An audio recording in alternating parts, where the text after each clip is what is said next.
Nunca olvidaré el momento exacto en que mi propia familia decidió quién era yo y cuánto valía. Fue en una tarde de domingo, hace casi 8 años. Yo tenía las manos agrietadas, la cuenta bancaria en números rojos y un historial de decisiones que, desde afuera, parecían una cadena interminable de fracasos. Mientras tanto, mis primos presumían autos nuevos, ascensos corporativos y casas compradas con ayuda de sus padres. Yo llegué en un coche prestado, con una camisa que ya había visto mejores días, y con una etiqueta invisible que todos parecían leer sin esfuerzo, el que no lo logró. Lo que nadie sabía, absolutamente nadie en esa mesa, era que ese mismo hombre al que llamaban fracasado, estaba a punto de cambiar la narrativa de la forma más brutal posible. Pero eso vendría después. Antes de empezar, si te gustan historias reales de traición, giros inesperados y justicia tardía, suscríbete al canal, deja tu like y dime en los comentarios desde qué ciudad de Estados Unidos estás viendo esto.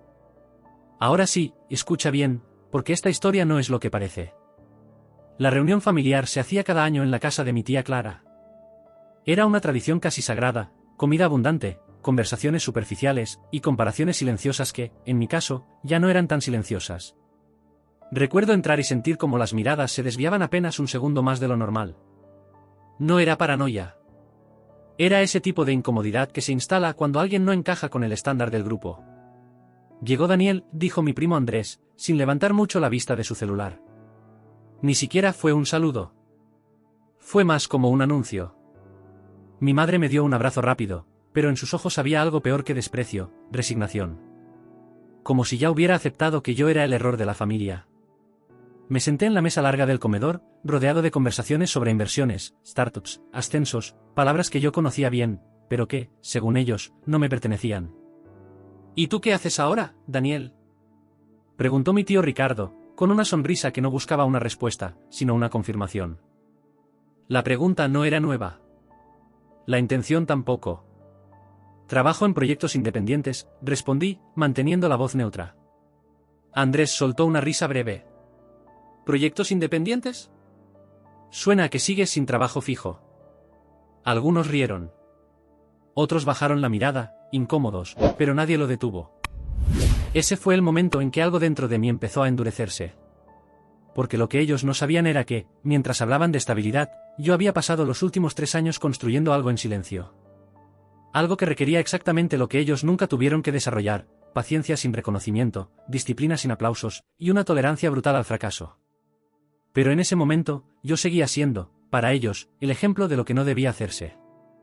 Deberías pensar en algo más estable, añadió mi madre, casi en voz baja, pero lo suficiente para que todos escucharan. Eso dolió más que cualquier burla. No porque fuera cruel, sino porque venía de alguien que ya había dejado de creer en mí. La conversación siguió, pero ahora con un tono distinto. Más abierto. Más directo. A tu edad yo ya tenía mi segunda propiedad, dijo Ricardo, cortando su carne con precisión casi quirúrgica. Y Andrés acaba de cerrar un negocio de 6 cifras, agregó mi tía, orgullosa. Andrés levantó la copa como si estuviera recibiendo un premio. No es para tanto, dijo, sonriendo. Solo hay que saber moverse. Luego me miró. Aunque claro, no todos nacen para eso. Silencio breve. Luego algunas risas incómodas. Ahí estaba. Ya no era implícito. Era oficial. Yo era el fracasado de la familia. Y lo más curioso, es que, en ese momento, casi les creí. Porque cuando suficientes personas repiten una narrativa, incluso tú empiezas a aceptarla como verdad. Pero esa noche, algo cambió. No fue una revelación dramática ni un momento de inspiración cinematográfica. Fue algo mucho más frío. Más calculado. Mientras todos seguían hablando, comparando, presumiendo, yo tomé una decisión silenciosa. No iba a discutir. No iba a defenderme. No iba a explicar nada. Porque entendí algo clave en ese instante. La única forma de cerrar todas esas bocas no era con palabras. Era con números. Números que ellos respetaran. Números que no pudieran ignorar. Números que, llegado el momento, los obligaran a quedarse en silencio. Pero para llegar a ese momento, había un camino largo. Y no todos en esa mesa iban a quedar intactos cuando la verdad saliera a la luz. Porque lo que yo estaba construyendo no solo iba a cambiar mi vida. Iba a exponer algo que ninguno de ellos esperaba. Y cuando eso pasara, esa misma mesa donde me llamaron fracasado sería el escenario del silencio más incómodo que hayan vivido. Los meses después de esa reunión no fueron épicos. No hubo música de fondo, ni momentos gloriosos, ni golpes de suerte. Fueron silenciosos, repetitivos y, la mayoría del tiempo, solitarios. Mientras mi familia seguía reuniéndose, celebrando logros visibles y acumulando validación externa, yo desaparecí. No de forma dramática. Simplemente dejé de ir. Dejé de responder mensajes largos. Dejé de intentar explicar una vida que nadie estaba interesado en entender. Mi rutina se volvió casi mecánica. Me despertaba antes de que saliera el sol, no por disciplina heroica, sino porque la ansiedad no me dejaba dormir más. Abría la laptop que ya empezaba a fallar, revisaba números que apenas se movían, analizaba tendencias, probaba estrategias, fallaba, ajustaba, volvía a fallar. Día tras día. Durante el primer año, lo único constante fue la frustración. Había semanas enteras donde lo único que lograba era perder dinero. Pequeñas cantidades, sí, pero constantes. Suficientes para hacerme cuestionar si mi familia tenía razón. Si yo era, efectivamente, alguien que no sabía moverse. Pero había algo que no encajaba con esa narrativa. Cada error me dejaba una pieza nueva de información. Cada intento fallido afinaba mi criterio. Y aunque desde afuera parecía estancamiento, por dentro, algo se estaba construyendo con precisión. No era suerte. Era acumulación. Lenta. Invisible. Implacable. El segundo año fue distinto. No mejor, distinto. Porque ahí aparecieron los primeros indicios de que algo empezaba a funcionar. No eran grandes victorias. Eran señales pequeñas, casi insignificantes para cualquiera más. Un mes ligeramente positivo. Una estrategia que, en lugar de colapsar, se mantenía. Una decisión que no terminaba en pérdida inmediata. Pero lo más importante era la consistencia. Por primera vez, no estaba improvisando. Estaba ejecutando. Y justo cuando empezaba a sentir que, quizás, todo ese esfuerzo tenía sentido, apareció el primer problema real. Uno que no venía del mercado. Venía de alguien cercano. Todo empezó con un mensaje de Andrés. Después de casi un año sin hablar, apareció de la nada. Oye, primo. He estado viendo lo que haces. Creo que podríamos colaborar. Recuerdo quedarme mirando la pantalla más tiempo del necesario. No por emoción. Por desconfianza. Andrés nunca había mostrado el más mínimo interés en lo que yo hacía. Para él, yo era el ejemplo de lo que no funcionaba. Entonces, ¿por qué ahora? Aún así, respondí. No con entusiasmo. Con cautela. Durante las semanas siguientes, hablamos más seguido. Demasiado seguido, considerando nuestro historial. Me hacía preguntas específicas. Técnicas. Detalladas. No eran preguntas de alguien curioso. Eran preguntas de alguien que estaba recolectando información. Ahí fue donde cometí mi primer error importante. Confundí interés con respeto. Y le di acceso, no total, pero suficiente. Le expliqué parte de mi estrategia. No toda. Nunca toda. Pero sí lo suficiente como para que alguien inteligente pudiera reconstruir el resto. Porque Andrés no era tonto. Era calculador. Y yo lo sabía. Pero subestimé hasta donde estaba dispuesto a llegar. Los siguientes meses fueron extraños. Por un lado, mis resultados empezaron a mejorar de forma más clara.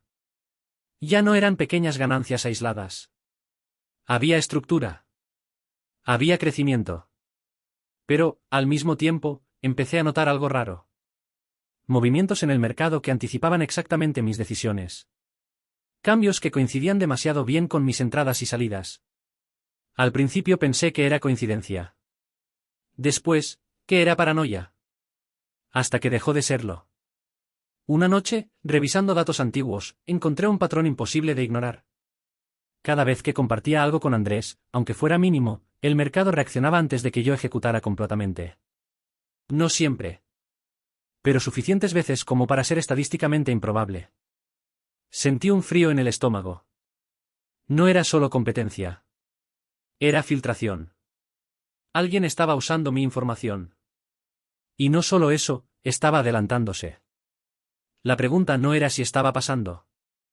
La pregunta era quién más estaba involucrado.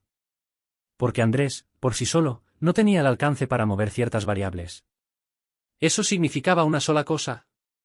No estaba jugando solo. Y en ese momento entendí algo que cambió completamente las reglas del juego. Esto ya no era solo sobre demostrarle a mi familia que estaban equivocados. Esto era sobre proteger lo que había construido, de personas que estaban mucho más cerca de lo que había anticipado. Esa noche no dormí. No por ansiedad. Por claridad. Porque por primera vez, todas las piezas empezaban a encajar. Las preguntas demasiado específicas. El interés repentino. Las coincidencias imposibles. No era casualidad. Era estrategia. Y yo había sido, sin darme cuenta, la fuente. Pero si algo había aprendido en esos 2 años, era esto. Podía perder dinero. Podía perder tiempo. Pero no iba a perder el control. Así que hice lo único lógico en ese momento. No confronté. No acusé. No corté contacto. Hice algo mucho más peligroso. Seguí hablando con él. Pero esta vez, cada palabra, cada dato, cada detalle que compartía, estaba calculado.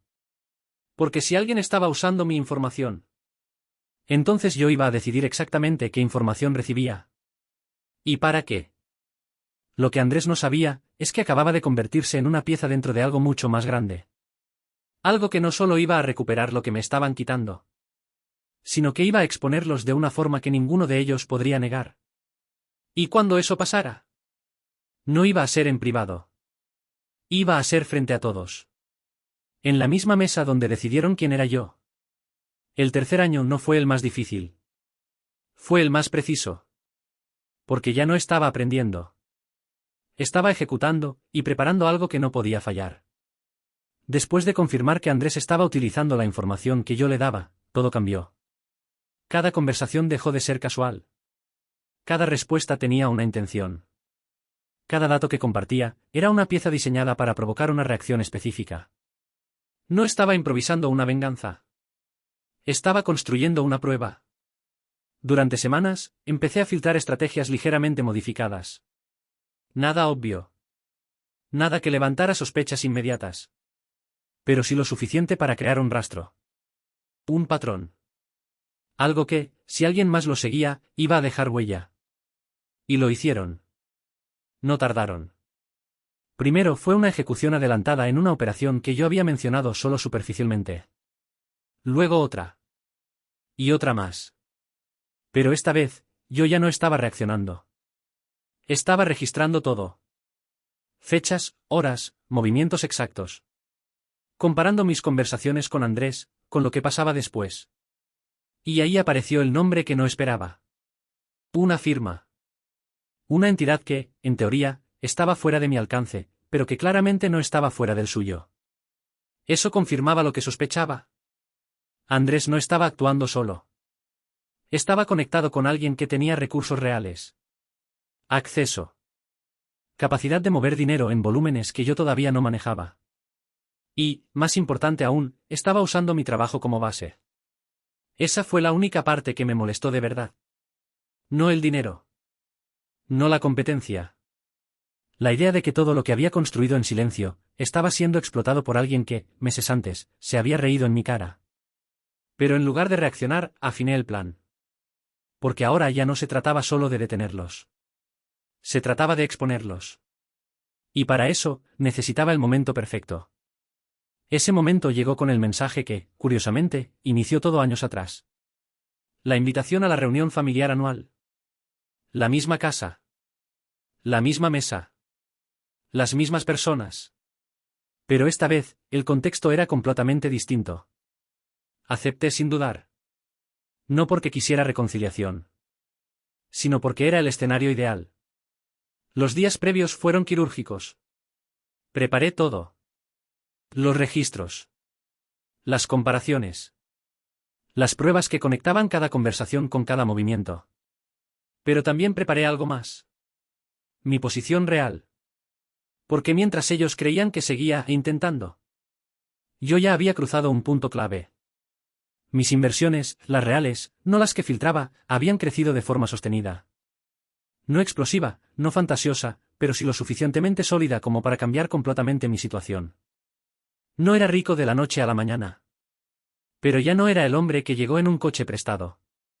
Y esta vez, no iba a ocultarlo. La noche de la reunión, todo se sintió familiar. Demasiado familiar. Las mismas risas. Las mismas conversaciones superficiales. Las mismas comparaciones disfrazadas de interés. Entré, saludé, me senté. Y esperé. Porque esta vez, no iba a reaccionar. Iba a dejar que ellos siguieran el guión. Daniel, dijo Ricardo, levantando su copa. Qué bueno que viniste. Pensé que estabas muy ocupado, con tus proyectos. Algunas risas. Nada había cambiado. ¿O eso creían? Sí, he estado ocupado, respondí, tranquilo. Andrés estaba ahí, al otro lado de la mesa. Sonriendo. Pero había algo distinto en su mirada. Más atento. Más tenso. Sabía que algo había cambiado. Pero no sabía qué. La conversación avanzó como siempre. Logros. Negocios. Comparaciones. Hasta que llegó el momento. El mismo de siempre. ¿Y tú, Daniel? Preguntó alguien. ¿Cómo te está yendo? Silencio ligero. Expectativa. La pregunta que antes era una trampa, ahora era una oportunidad. Respiré lento. No por nervios. Por precisión. Bien, dije. Bastante bien, en realidad. Eso ya cambió el ambiente. No por lo que dije. Por cómo lo dije. Sin justificar. Sin dudar. Andrés dejó de sonreír. ¿Ah, sí? Respondió. ¿Y qué significa bastante bien? Ahí estaba. Empujando. Como siempre. Pero esta vez, yo quería que lo hiciera. Saqué mi teléfono. No de forma dramática. De forma natural. Abrí una aplicación. Giré la pantalla hacia el centro de la mesa. Esto, dije. Al principio, nadie entendió. Luego alguien se inclinó. Después otro. Y el silencio empezó. No fue inmediato. Fue progresivo. Como una ola que se retira lentamente, dejando todo expuesto. Las cifras eran claras. Activos. Inversiones. Liquidez. Un patrimonio que no coincidía, ni remotamente, con la imagen que tenían de mí. Mi tía dejó de sonreír. Ricardo frunció el ceño. Mi madre no dijo nada. ¿Pero Andrés? Andrés se quedó completamente quieto. Porque él era el único que entendía lo que estaba viendo. No solo el número, sino lo que implicaba.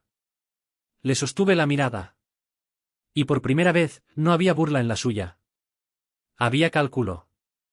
Y algo más. Preocupación. ¿De dónde salió todo eso? Preguntó Ricardo, finalmente. Ahí fue donde todo cambió.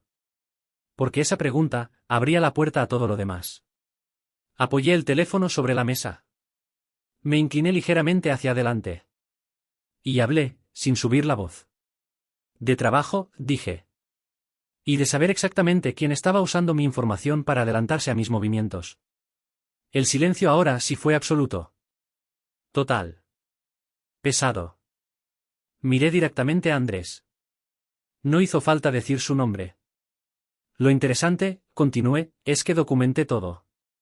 Cada conversación. Cada coincidencia. Cada operación que ocurrió justo después de que compartiera algo. Nadie se movía. Nadie hablaba. Y no solo eso, añadí. También identifiqué a quién le estabas pasando esa información. El color se le fue del rostro. No completamente. Pero lo suficiente. Así que tengo dos opciones, dije, calmado. Manejar esto en privado, o dejar que alguien más revise los datos. No dije, policía. No dije, demanda. No hacía falta. Todos entendieron. Pero esto no era solo sobre él. Era sobre todos los que alguna vez decidieron quién era yo. Miré alrededor de la mesa. Lentamente. Sin prisa. Hace unos años, dije, aquí mismo, decidieron que yo era un fracasado. Nadie sostuvo mi mirada. Lo único que cambió, es que ahora tengo números que ustedes respetan. Silencio. Nadie rió. Nadie comentó. Nadie corrigió. Porque ya no podían. Pero lo más importante, no era el número. Era el control. Y en ese momento, lo recuperé por completo. El silencio no terminó cuando salí de esa casa. Se extendió. Se instaló en cada conversación que no ocurrió, en cada mensaje que no llegó, en cada persona que, por primera vez, no sabía qué decirme. Pero lo más importante no pasó en esa mesa. Pasó después. Porque exponer la verdad no es el final de la historia. Es el inicio de las consecuencias. Los días siguientes fueron extrañamente tranquilos. Nadie me llamó para discutir. Nadie intentó confrontarme. Incluso Andrés desapareció. Y eso era exactamente lo que esperaba. Porque cuando alguien que siempre tuvo algo que decir se queda en silencio, no es porque no tenga argumentos. Es porque está calculando daños. 3 días después, recibí el primer mensaje. No fue una disculpa. Fue un intento de control. Tenemos que hablar, escribió Andrés. No respondí de inmediato. No por estrategia. Por claridad. Porque ya no estaba en una posición donde necesitara reaccionar rápido. Esa urgencia ya no me pertenecía. Cuando finalmente respondí, fue simple. Podemos hablar. Pero no para negociar lo que ya está documentado. No contestó en horas. Luego, llegó una llamada. No la tomé. Porque ese ya no era un asunto de conversaciones improvisadas. Era un asunto de estructura. Durante los siguientes días, hice lo que debía haber hecho desde el primer indicio. Organicé todo. Cada registro. Cada fecha. Cada transferencia que coincidía con la información que yo había filtrado. No era una teoría. Era una línea clara de causa y efecto. Y cuando todo estuvo listo, tomé la decisión que, años atrás, no habría tenido el control para tomar. No lo manejé en familia. Lo manejé formalmente. Presenté la información a un equipo legal.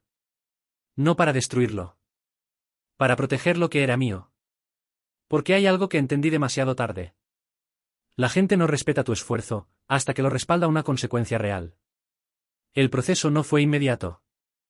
Pero fue efectivo. La firma involucrada, la misma que había estado operando con la información filtrada, no tardó en reaccionar cuando se vio expuesta a evidencia concreta. No podían permitirse un escándalo de ese tipo. ¿Y Andrés? Andrés dejó de ser una pieza útil en el momento en que se convirtió en un riesgo. Intentó contactarme varias veces más. Mensajes más largos. Más personales. Más desesperados. Pero ya no había nada que hablar. Porque esto nunca fue un malentendido. Fue una decisión. Y cada decisión tiene un costo. Meses después, todo se resolvió de la única forma en que estas cosas realmente se resuelven. Con acuerdos legales, pérdidas económicas y reputaciones que no vuelven a ser las mismas. No hubo titulares. No hubo drama público. ¿Pero dentro de los círculos correctos? Se supo. Y eso fue suficiente. Mi familia, por otro lado, cambió. No de forma mágica. No se convirtieron en personas distintas de un día para otro. Pero algo en la dinámica se rompió, y no se pudo reconstruir como antes. Ya no había bromas. Ya no había comentarios pasivo-agresivos. Ahora había distancia. Cuidado. Y, en algunos casos, respeto. Un respeto incómodo. Forzado. Pero real. Mi madre fue la única que intentó acercarse. No con orgullo. Con algo más difícil. Arrepentimiento. No sabía, me dijo una tarde, sin terminar la frase. Y tenía razón. No sabía. Pero tampoco había querido saber. Y esa diferencia es importante. No la culpé. Pero tampoco fingí que nada había pasado. Porque parte de reconstruir tu vida es decidir qué relaciones pueden seguir contigo y cuáles no. En cuanto a mí, mi vida no se volvió perfecta. No hubo un final de película donde todo encaja. Pero hubo algo mucho más valioso. Control. Silencio. Y la libertad de no tener que demostrar nada nunca más. Seguí trabajando. Seguí invirtiendo. Pero ya no desde la necesidad de probar un punto, sino desde la claridad de que lo que construyo es mío. Y se protege como tal. A veces, pienso en esa primera reunión. En las risas. En las miradas. En la etiqueta que me pusieron sin pensarlo demasiado. Fracasado. Y lo curioso es que ya no siento la necesidad de corregirla. Porque entendí algo que, en ese momento, no podía ver. La opinión de alguien que no entiende tu proceso nunca fue un diagnóstico. Era una proyección. Hoy, esa misma mesa sigue existiendo. Las mismas personas. Las mismas tradiciones. Pero algo cambió para siempre. Ya no es el lugar donde decidieron quién era yo. Es el lugar donde se quedaron sin palabras cuando finalmente lo entendieron. ¿Y al final? No fue el dinero lo que hizo el silencio. Fue la verdad, llegando en el momento exacto.